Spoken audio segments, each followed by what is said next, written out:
What you are now watching is footage of my 3-day-old son playing Konami's classic game Contra on the NES. Isn't he just incredible? As you could guess, I'm very proud of him. For context, here's an average 3-day-old human infant playing Contra.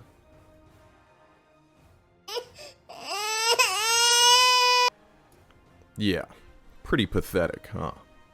Okay, I suppose I am withholding one specific detail. My son isn't exactly human. In fact, he is one of many artificial agents evolved from hundreds of others just like him. So in a way, he is just one of my many sons.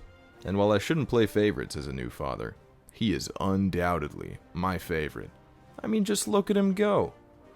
While a human baby has billions of neurons, my son has only a few. The difference is that while human babies have a lot to think about, like eating, sleeping, and the new ever-present weight of their own existence, my son only has one thing on his mind, and that is getting really good at playing Contra. Speaking of his brain, here it is. It came about from roughly 72 hours of evolution using a very clever algorithm called Neuroevolution of Augmenting Topologies, or NEAT for short. Now I know what you're thinking. This looks familiar, doesn't it?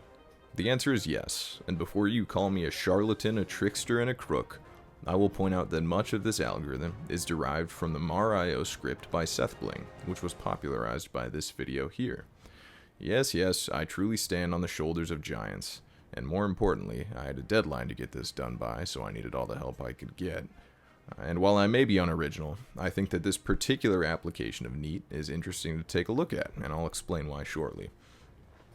First in this video, I want to take a look at how the NEAT algorithm works, and then I'll explain why it was so monumental in genetic algorithms. Then we'll take a look at how it works when applied to Contra, like my son here. You're doing great, buddy, keep it up. Lastly, we'll talk about some limitations, and why my work isn't nearly as good as the original Mar.io script, at least at a first glance. So first and foremost, this is going to be a very hand-wavy explanation, but this is YouTube, and I'm by no means an expert. If you'd like a more thorough explanation, then I recommend you go read the paper, as it will do the algorithm far more justice than I'm about to. I'll try to compile a couple other good resources to link down below as well. Moving along though, NEAT has to do with the evolution of neural networks, which are a series of input nodes that connect to output nodes. Now a lot of the time we needed some added complexity, so we have the hidden layer here, which is pretty much just a bunch of secret mumbo-jumbo that the computer came up with. However, that's the really cool part, because NEAT allows the computer to be much better at figuring out what needs to go in there than humans are. The arrangement of these nodes and connections is called the topology of the network. Everybody say it together. Topology. Now the tricky part about topology is that if you were to just plop in another node or remove one of the existing ones, you have a far better chance of making things worse than you do of making them better. That's just where NEAT comes into play. You see, NEAT sees that need for more complex topologies and uses a very clever method of ensuring that these changes yield improvements in the long run. But how are random changes supposed to yield desirable results in the long run, you might be asking? And to answer that, my dear friend, I ask you to look at the world around you. This is precisely how evolution works. While humans might have messed up a whole lot of stuff in our history, we are pretty dang good at surviving. We ourselves are a series of random changes that have yielded the very desirable result of the continuation of our own lives and species as a whole. So now that we have a real-world example, how does NEAT emulate this? Without going into too much detail, NEAT creates a whole generation of individual neural networks organized into species. We then evaluate the fitness of each of these networks. In the case of Contra, the fitness is how far into the level each individual network gets. From there, we take the better half of the pool and get rid of the bad ones. We then breed the strongest members of our little digital ecosystem to create our next generation, whether it be through genetic crossover or random mutation.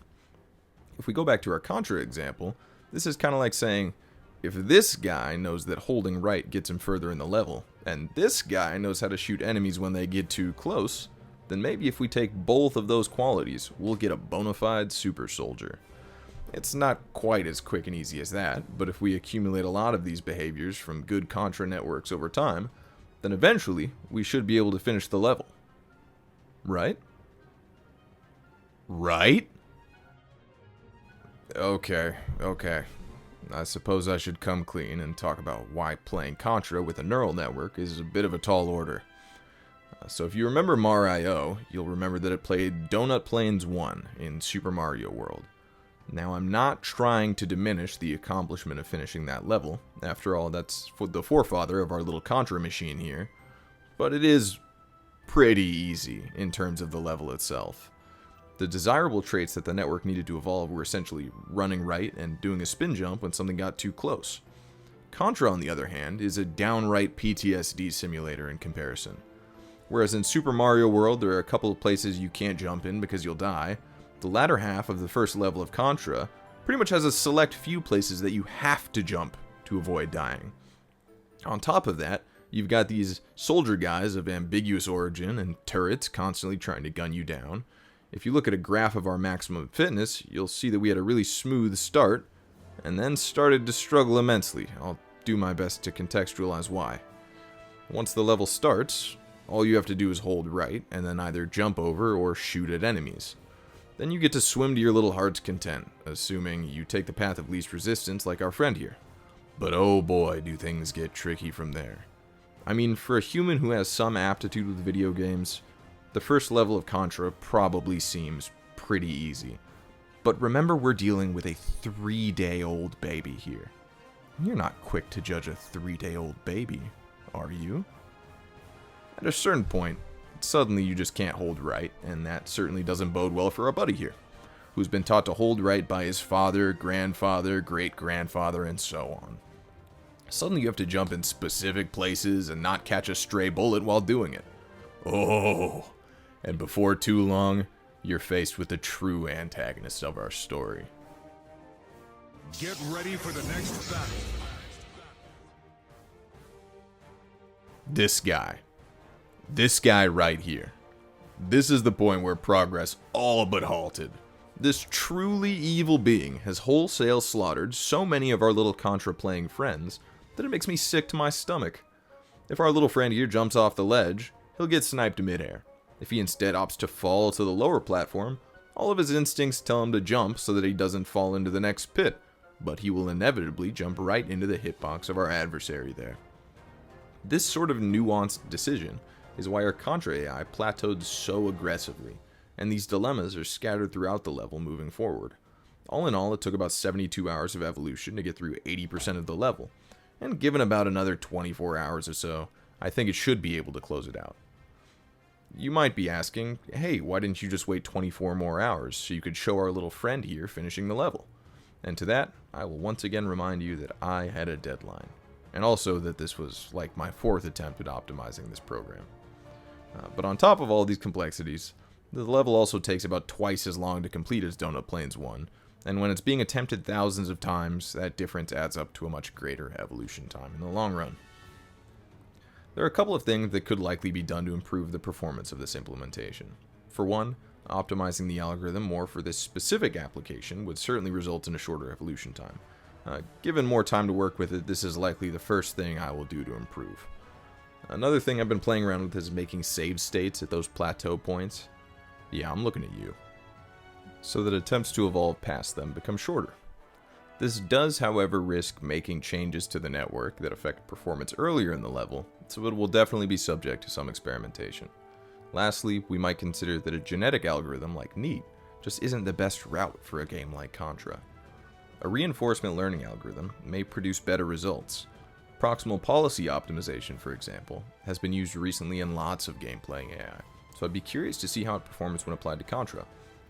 If you want to learn more about proximal policy optimization, I recommend checking out this really cool video on using PPO to play Pokemon by Peter Whitten. Though I will point out that this specific application took the equivalent of something like 50,000 hours of parallel game instances running on a bunch of expensive virtual machines, so it might not be a great analog to our plan on improving the Contra AI we have here. But all in all, this was some of the most fun I've had programming, even though it took me scouring the internet for things like obscure Contra RAM maps. Considering I'm graduating with my bachelor's of computer science next week, I couldn't have thought of a better way to close out my education. I want to thank Seth Bling for giving me an excellent launch pad for my Contra AI project, my girlfriend for putting up with my obsessive coding over the last few months, and lastly, my professor for even letting me do this in the first place. I hope that this video inspired somebody out there to take on their own AI challenge, and if it did, be sure to let me know, as I'd love to hear what you came up with. Otherwise, take it easy, and thanks for watching.